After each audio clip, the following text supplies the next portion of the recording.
I'm Kira. I run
Yeah, this is the yarn I'm going to be using. This is, again, the Sirdar Jewel Spun in Setting Sun. Where is it?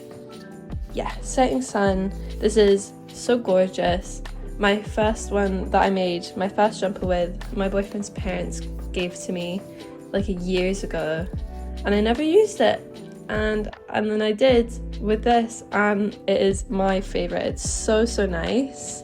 So thank you to Sirdar for sending me like a couple of balls of this. That was so kind. But yeah, so this is an Aran wool.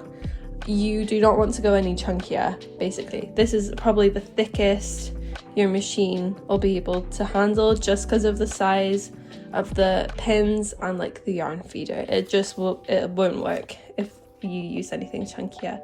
Anything thinner should be fine. I probably wouldn't use, actually I don't know, I haven't tried using mohair on this.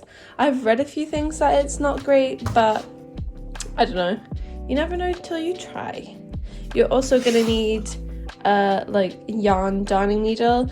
You usually get a big long pink one with this machine. I have lost mine, so I'm going to be using this, and this is just to cast off at the end and to weave any of your ends in. And you're also going to need a pair of scissors, which I'm going to go grab now. Now we're all set up. I've got blue tack underneath all my like suction cups, just because they don't stick to this desk, and if you don't, it's just gonna like shiggle, and this stops it. Also, sorry if like the camera is jiggling. I've got a weird setup to try and film this. But yeah, this is my counter. So I'm gonna make sure I'm looking at this and making sure it's working. That's what this magnet here is for. So yeah, let's go ahead and cast on. Okay, so first things first, there's a little button or switch here on the sentro that has a T and a P.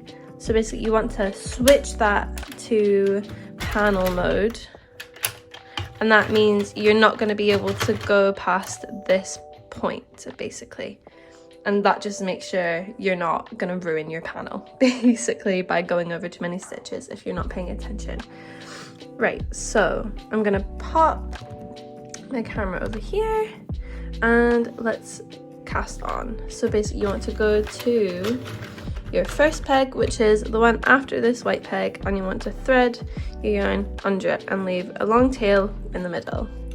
And then you want to just weave back and forth every peg, and this is how you cast on.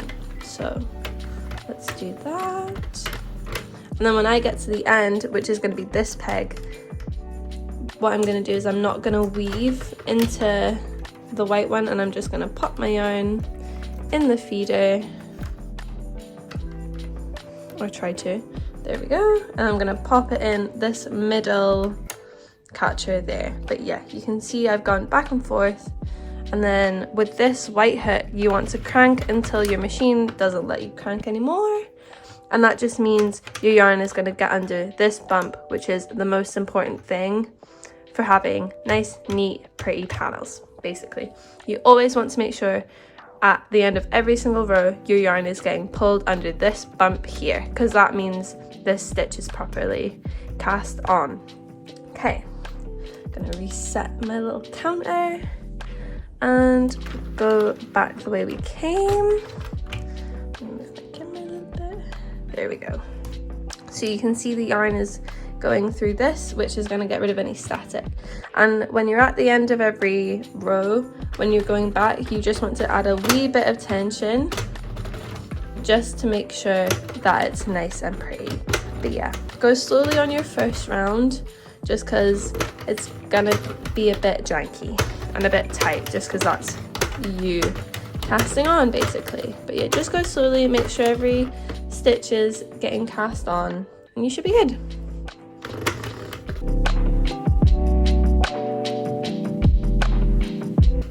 Yeah, just go slowly until your machine stops you again at this white peg. So yeah, you can see the machine is not gonna stitch on 1, 2, 3. That's just the way it works in panel mode. So you're always gonna have less than you think you do, basically. But yeah, so that, I don't cast those two as my first row. I usually class this next ones as my proper rows, just because I know that like I'm properly cast on and can start counting. So what you are literally going to do is just go back and forth until you hit 100 rows. That's how I make my jumpers. That makes them a wee bit cropped on me, who is a size 8.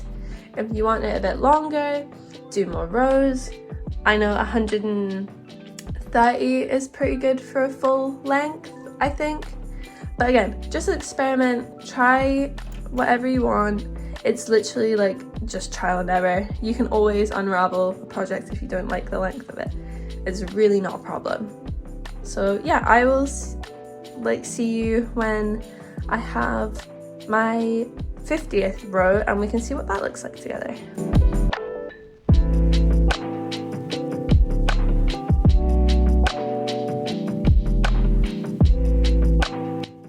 Okay, so here we are at the end of my 14th row, and I just remembered something. So basically when you get to, let's do it together. So I'm gonna just carry on stitching, make sure I'm pulling my yarn tight as it goes through here and then letting it go. This thing is also gonna regulate your tension, which is really, really handy. So it's gonna make it a wee bit tighter, so take that into like account. I haven't made a jumper using this yet, so this is gonna be a fun little experiment for me. But yeah, you're just gonna keep going till the end of your round, and you might notice when you get here that this stitch is not all the way down. You need to push that down so it's actually at the bottom before you stitch it. Otherwise you're going to get tucked stitches, which do not look very nice. And you probably are going to get them. I get them all the time. They're in almost every single one of my jumpers. But if you can stop it, if when you see it, definitely do that. It can happen in the middle as well, so just kind of keep an eye and make sure you're pushing all your like stitches down your pegs, just to make sure that every single stitch is getting properly counted. So this is my 15th row. We will come back when I'm at my 50th. Okay, here we are with our 50 rows. You can see how gorgeous this color changing yarn is. We're getting into the pinks now, which is my favorite part, to be honest.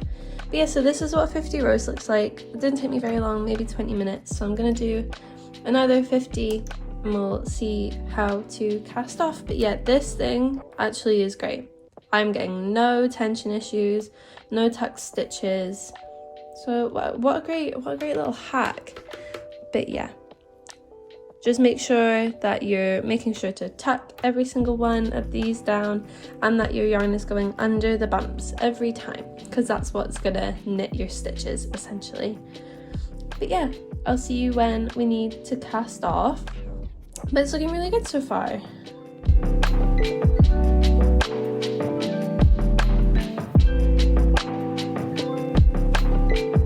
Okay, so I just hit my 100th row. This is what we're looking like.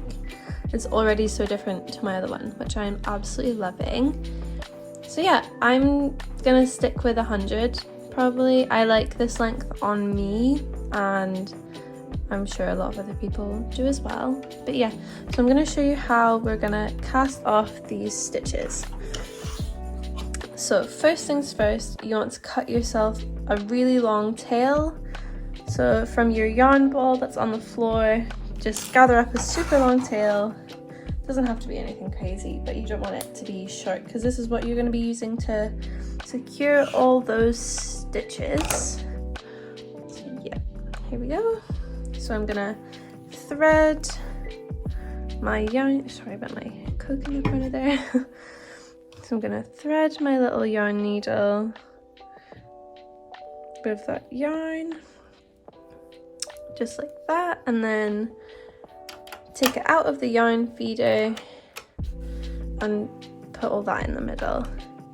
And then we're gonna slowly crank our machine, and this is gonna, obviously there's no yarn in the feeder, so it's gonna just sit, and then you can pick it up with your needle.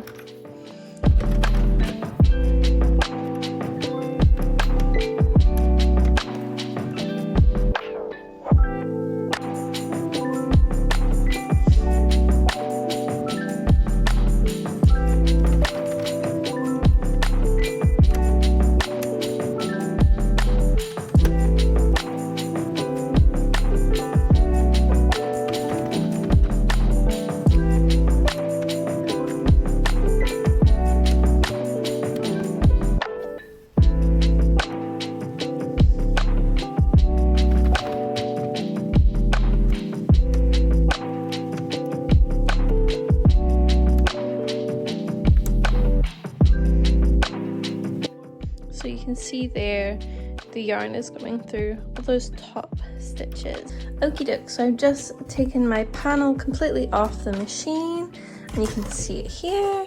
So this is 100 rows. It's so pretty. I'm loving this purple up here. I think that's really nice. But yeah, as you can see, it's stretched out a lot longer.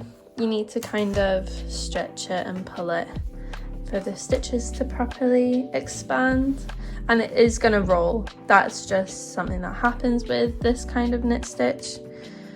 You can probably iron it or block it. I don't mind it. I think it's pretty cute, especially on sleeves. I think it's quite nice. So I just leave it, and then obviously when you stitch these together to make your front and back, the sides won't cut anymore. So yeah, I'm gonna make one more of these for my front and my back. If you need yours to be bigger than a size UK 8, however, I suggest making 4 of these and then you've got 2 in the front and 2 in the back, like side by side, and then there will be a seam down the middle. And I think that'll be super cute, especially with like a variegated yarn like this, because it'll be so different. But yeah, that's how I would make it a wee bit bigger. It's definitely possible. I've said this in my TikTok comments before, but I tend to just make these to fit me because it's my hobby, obviously, and there's not really any point me making like a size 16 jumper when I can't wear it, basically. So yeah, it's super easy to do. I will probably do a tutorial on that soon, but again, it's super easy. You would just have to make 4 panels in the front and then do the sleeves however way fits you. But yeah, so I'm gonna go make 1 more of these and then we'll do the sleeves together. Okay, the sun has finally decided to show its face so you can see the colors properly. These are my 2 panels, so my front and my back. I don't know which order I'm having. I'm really loving this one though. I think that's so nice. I love this purple here, so I think I'll probably have this as my front, maybe. I don't know, we'll see. But yeah, so these are just 100 rows of every single pin.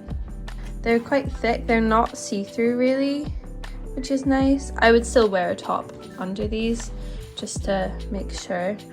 But yeah, so this is my front and my back. Again, if you wanted it to be bigger, I would do 2 more, and then you would seam these together and that would be the front, and then you'd seam another 2 and that would be the back, and that's how you can make it a bit more like oversized or just bigger in general. But yeah, another thing I forgot to mention is that I recommend pulling your yarn from the center instead of the outside, because that way it just kind of regulates your tension a wee bit better, and you're not having to like pull off a bunch of like yarn that's then gonna get like tangled and stuff. But yeah, these are my panels so far. I need to do the sleeves and then we'll sew them up, and that's it, and then we'll be done. Okie doke, we're gonna cast on for our sleeves. Now the number you do is really up to personal preference. I like to do 35 stitches, so to peg number 35. You can do more, you can do less. It's genuinely just personal preference. I've seen people do like a tube, and that's really good for like oversized jumpers if you just do 1 big tube. But I'm gonna do 35. That gives me the look that I want personally. So let's go to number 1. Let's check, yeah. So let's put our yarn behind number 1 and just go until peg 35.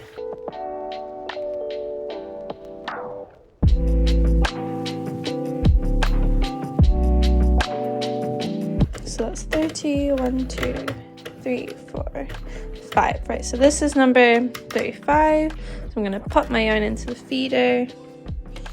And then again, the most important part is that the yarn goes underneath this bump here. That's the most important thing. Like that. So under the bump, that is to the left of your last stitch. That is the most important part for both your panels and like your front and your sleeves. So just make sure you're doing that, and then we just keep going. I like to do like 120 rows, see how long that is, and if I want to do more, I'll maybe do a bit more, maybe 130. Okay, so I just wanted to show you this bit for your sleeves. So obviously I've only cast on up to this peg, so all these are free.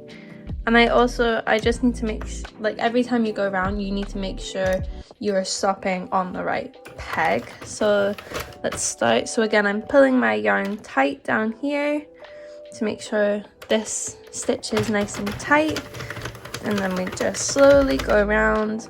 My counter is going to count my row for me, and we are stopping here.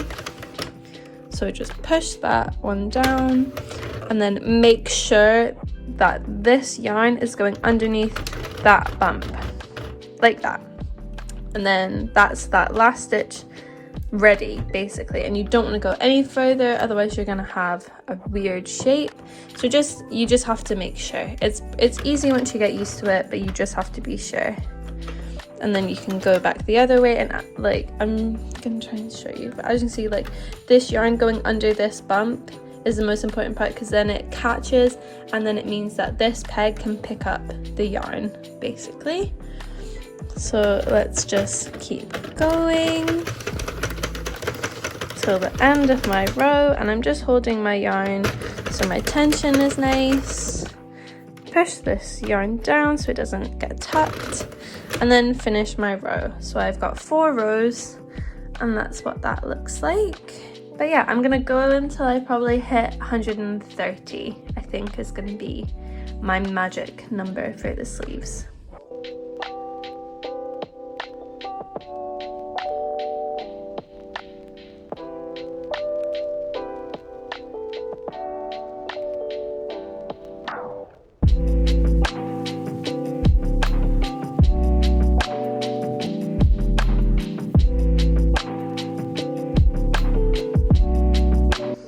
Okay, so this is my first sleeve done. I'm really loving that this ball obviously has a super purple like section, which is really nice, and the pinks are lovely too. So yeah, this is one sleeve, so this is 130 rows, and this hits me around here on my hands, which is what I like personally. But yeah, I'm gonna make one more of these, and then all we have to do is seam them together. But yeah, so just need to make one more, and then we are done. So now we have our 4 pieces. 1, 2, 3, 4. Again, if you're making this a bit bigger, you should have 6 or more pieces. More of the front panels. You should be good on the sleeves. So again, this is 130 rows of 35 stitches, and this is 48 stitches and 100 rows. So that's what they look like, all flat, and now all we have to do is stitch them together. Yeah, I just wanted to show you how much yarn I have left. This is how much yarn I have left from the big ball I showed you in the beginning, which is actually a not bad amount. I'll be using this to sew it up. But yeah, obviously if you're making more panels, you're gonna need more yarn. Again, it's just trial and error. Buy more than you think you need if that's possible, and yeah, I'm sure you could do this with mismatched yarn, and that would be super cute as well. But yeah, let's go and sew these up.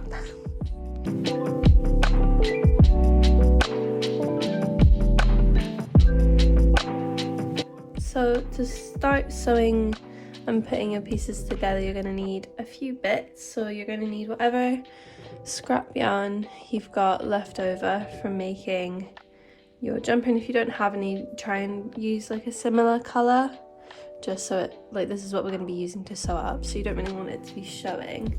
You're going to need crochet hook, doesn't really matter what size, just one that works with your yarn. This is a 3.5mm, I would also use a 4. And we're going to need some sewing pins. So yeah, that's everything you're going to need, and obviously your 4 or 6 panels. Okay, so first of all, with your 2 or 4 front and back panels, I'm just going to say 2 because that's what I'm using, but the same things apply if you're doing more than one panel for the front and back. So you're going to decide which way you want them to sit, so which part you want to be at the top and which part you want to be at the bottom, and you don't have to decide which one's going to be your front and back just yet.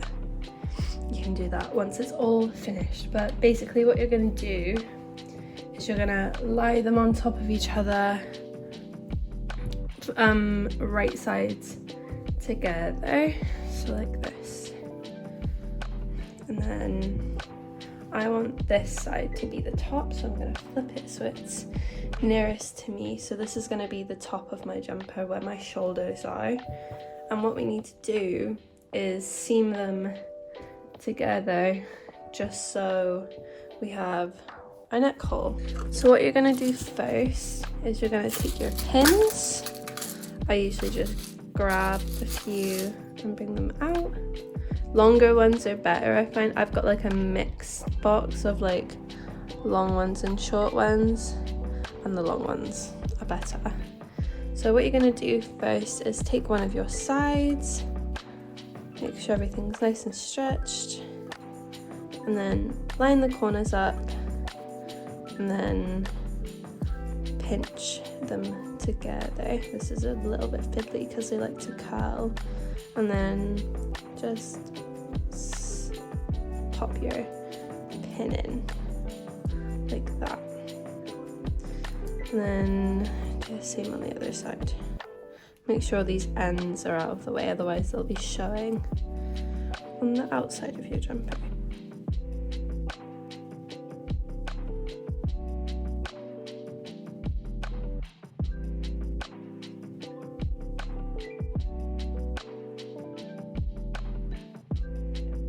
Just continue.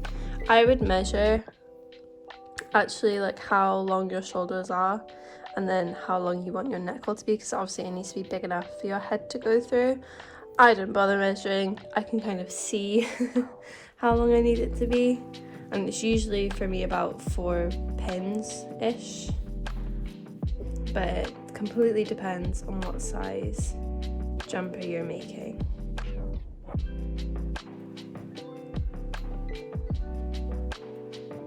Just pin it together.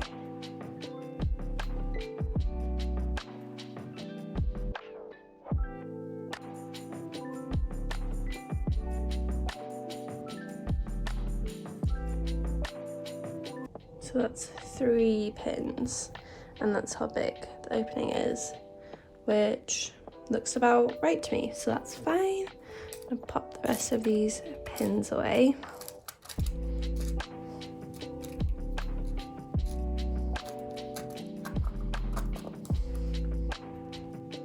Okay, for this next bit, you're gonna need your yarn and your crochet hook. So we're basically just gonna slip stitch along both edges. So what you're gonna do is, first of all, get some of your yarn out and ready. And then you're again gonna find the corner and just pop your crochet hook into that corner. Yeah, just like that through both layers, and then take your yarn, and then I like to just secure it a bit like that. Okay, and then we're just gonna go through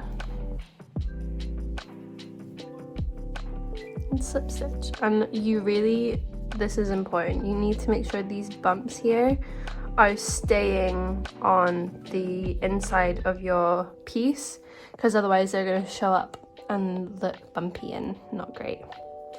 And if you like that, great, but I don't for me. But yeah, you can just see I'm just slip stitching along, making sure I'm pulling up those loops so I'm not going over them, taking out my pins as I go.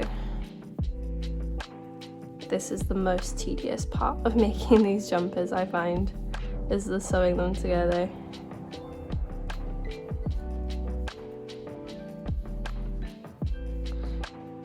The thing I like about these jumpers is that like it doesn't have to be super precise, I don't think. I think it's really sweet when they look quite like homemade, and maybe other people don't like that, but I do.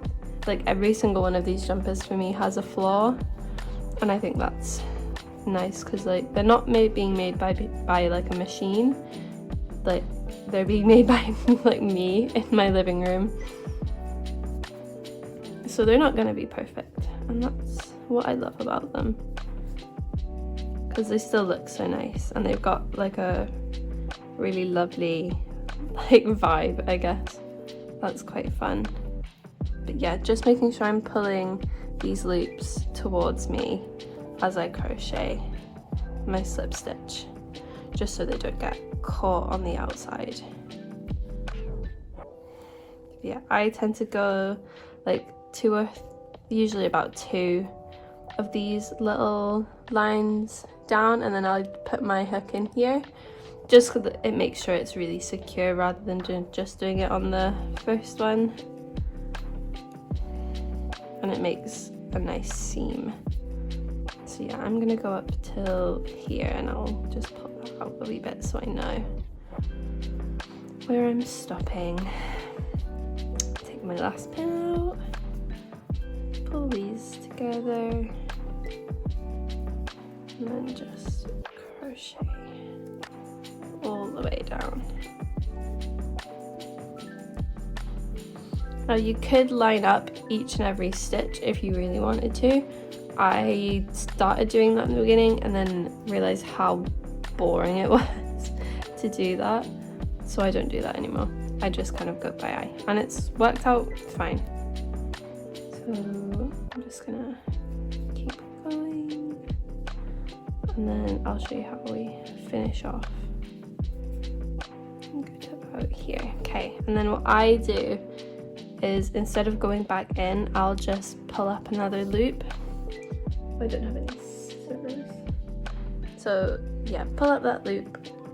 But yeah, found my scissors, so you pulled up a big loop, and then what you're gonna just do is cut it, pull your yarn out, and then pull that tight, and then we're gonna weave that in later along with these ones. So that's fine. So that's one side done, nice and secure. Make sure that's all stretched out so it's nice. And now we're gonna do the other side, which is much the same. Actually, it's exactly the same. So yeah, we're gonna do the same thing. So just make sure these aren't super curled.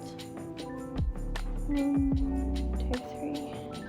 So that's where that's gonna end, about here, which looks about right. So I'm literally just gonna pop my hook in,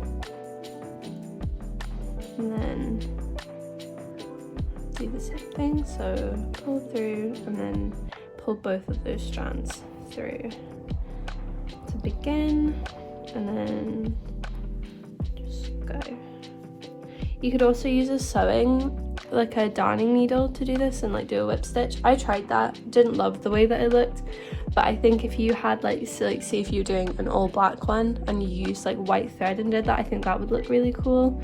But if you're just trying to like not show any of the seams, then I think this is the best method, because it just leaves a really clean line,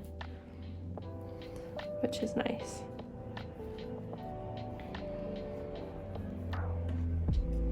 Make sure your ends don't get tangled up.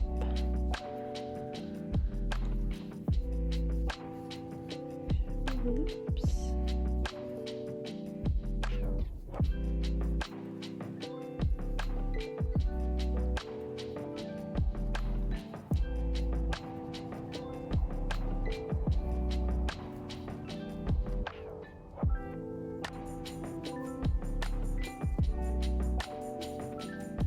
This bit takes a bit of time and patience, which I don't always have. So I tend to make all my panels in one sitting and then do all my sewing in one sitting instead of like alternating, because then like once you're in like the like the groove of it, it's a lot easier than like chopping and changing all the time. But that's only because I make these quite a lot. But if you're just making one, then you'd probably not have a breakdown. I hope. Put some more yarn. And now when you get to the end, you just really want to make sure everything is lined up nicely. But yeah, this yarn is so lovely to work with. It makes the jumpers just so thick and cozy. And then we're at the end, pull up your loop. My goodness, can never pick these up. And then they're so blunt. There we go. And then just pull that tight, and then yeah, this should be about even. Looks good to me. Great, onto the sleeves, which is the bit that takes forever. Okay, so now we're gonna attach our sleeves to our main body. So what you want to do is take your sleeve, you want them both to be right sides down, so when you pinch them together, it's right sides together, basically. But yeah, I like to stretch my sleeves out and then just kind of pin wherever they kind of go, and then I will measure and readjust where they end up, just so it's like even, basically. So here to around here. And then basically the gist of it is we're gonna seam up along here, and then that's gonna be our shoulder, and then we can seam all the way around the arms. Okay, so mine is around, if I stretch it, 17 inches, so I want it to be, the middle to be around, I don't know, oh god. Okay, so stretched out, mine is around 18 inches, so I want the middle to be at 9, which is pretty easy. So I'm just gonna measure along here.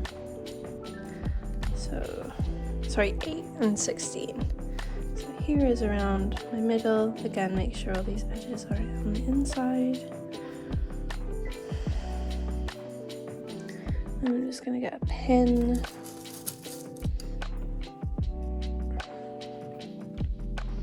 And put the middle one in. And then we can just go along either side and pop our pins in. Just like before. It's all super similar processes, you just have to do, you just kind of have to know where to do them.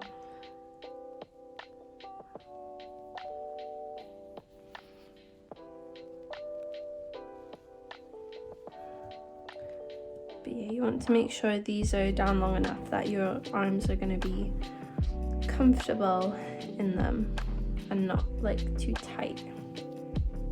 So yeah.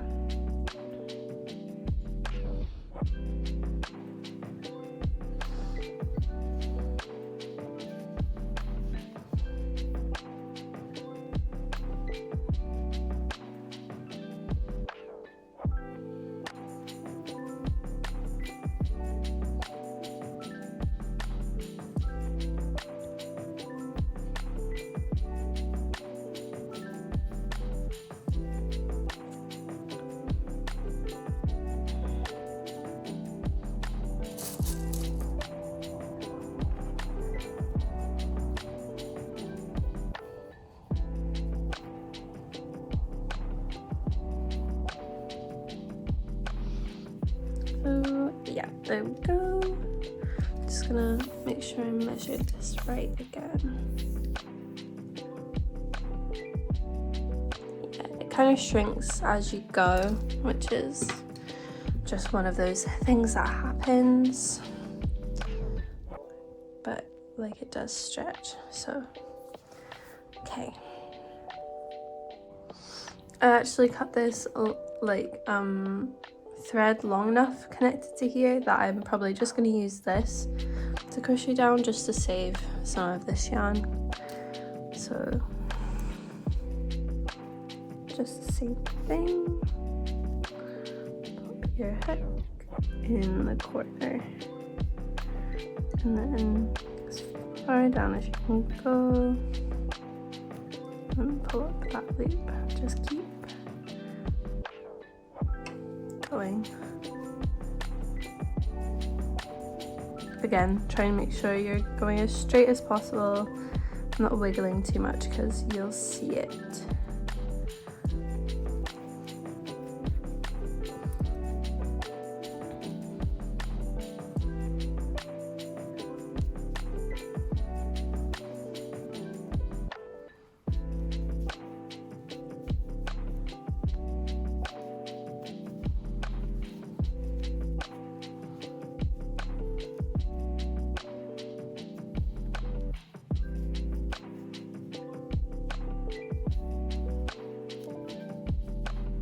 But yeah, just carry on the whole way down.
But yeah, just carry this on until you get to the end over here. Okay, so as you can see, we've got our slip stitches. So that's this side done, and we're literally just going to repeat it on that side. Okay, now we have both of our sleeves attached, just like this. So that's what it should look like with your shoulder seam and then your arms. So what we're going to do now, as you can see, this is the right side. We're going to just hold it by its seams, shake out, and then lay it down. So the next step in assembling this jumper is doing the exact same thing that we've already been doing, pinning all along here and down the sleeves, and then seaming it up. And then after that, it's pretty much done. You just have to weave in your ends. So what we're going to do is, again, just pin all the way around until you get to the end of your sleeve, and then again just making sure you're lining up all the important joining points. So like join up these really well, so in this corner make sure that's all nice and lined up properly, and this end, and then your sleeve end as well. So just pop your pins in, and then we're just going to seam it up. Okay, so as you can see here, I've seamed up everything, taken all my pins out. This is what it should look like, and then that's the back, so you can see it's super clean.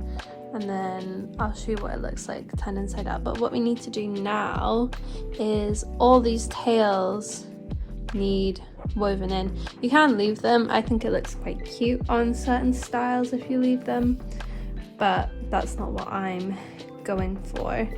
So I am going to tie them all in. So I'm just stretching out all my edges just to make sure everything is gonna fit nicely and not gonna be too tight. So I'm just tying a double knot there, and then taking a big tapestry needle, I'm just gonna thread these ends through it. What I tend to do is I just like go in between and like zigzag it up. So just like weave it through.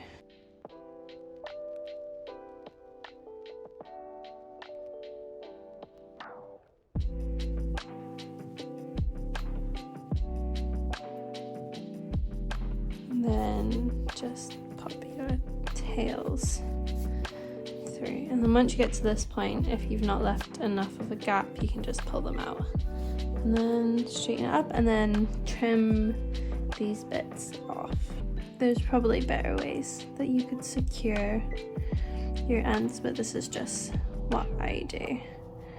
And I've put these particular ones through the wash and they've come out like fine, so I wouldn't worry too much. But if you're using a lighter yarn, I would maybe secure them a bit more, just for like peace of mind. Yeah, so I'm gonna go weave in all my other ends, because there's some here and then around the neckline. So yeah, I'm gonna do that and then we'll see it finished.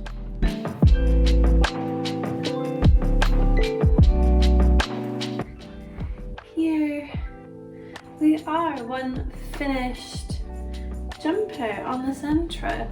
I can't decide which side I like more. The stripes on that one's so nice, but like, oh, so pretty. Let's try it on. Oh, goodness.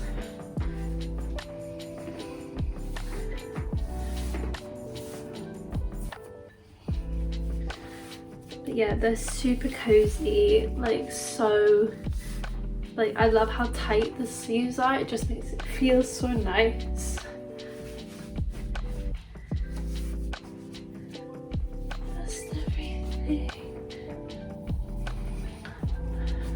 And there we go. The sleeves, the edges, they're kind of like flared, which is so cute.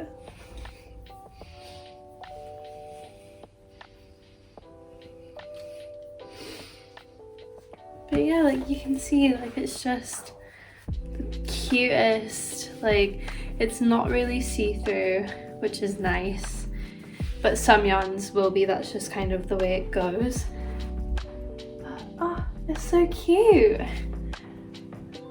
Love it. Hope you had a good time following along with me. But yeah, you can see all the seams are nice. You can't really see the yarn. You can a wee bit, but I think it like adds to it. But yeah, there we go. I'm gonna probably make one to do an oversized one with 2 front panels, so stay tuned for that. That'll be really fun. But yeah, one jumper made, and look, I love how that like matches. That's so cute. Love it.